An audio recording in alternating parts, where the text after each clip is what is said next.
The Biden administration is taking steps to forgive billions in student loan debt. That's right. It's doing so by making fixes to some repayment plans. This likely impacts many of you. The move automatically forgives $39 billion of education debt.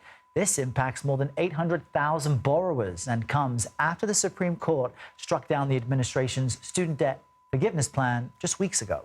CBS News reporter Natalie Brand joins us now. Hey there, Natalie. So it feels like it's a little bit of Groundhog's Day and a lot of the stories that we're covering, especially for this. So just off the top, tell us who is going to qualify for this new student debt forgiveness program that's being announced.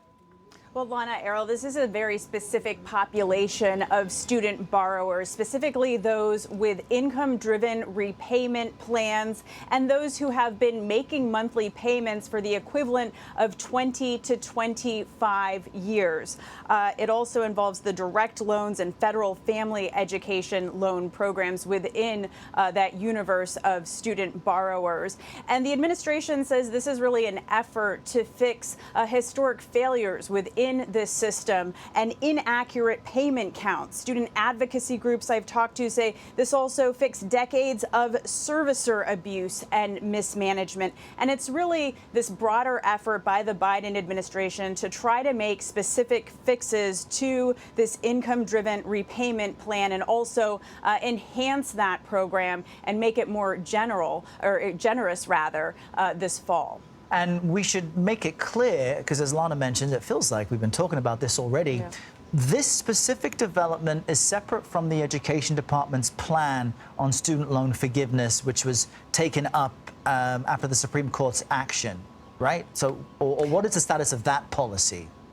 Yeah, that's right. This is a completely separate track than that effort to create more broader, widespread student loan forgiveness. So as you may remember, the Biden administration suffered a loss at the Supreme Court. Now they're trying to go down a different avenue through the Higher Education Act, which is really a negotiated rulemaking process that advocates say could take much longer. But more immediately, there is actually a virtual public hearing on this next week, followed by public comments.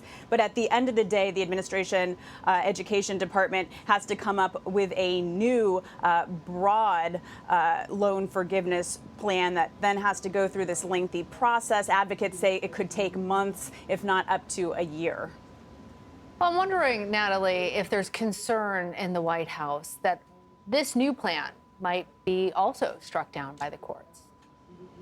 That's certainly a concern, especially by advocacy groups, that we will see continued legal challenges. But I also think that that's a reason why the Biden administration has really been forward about what they've done so far and trying to put a positive spin on this, especially since, as we know, this is a very popular issue to the Democratic base and younger potentially younger voters when we're talking about widespread student loan debt forgiveness. But really, at the end of the day, different groups and students I've talked to say they want to know how long is this going to take, and there is certainly a sense of urgency, especially since we're heading into presidential election season.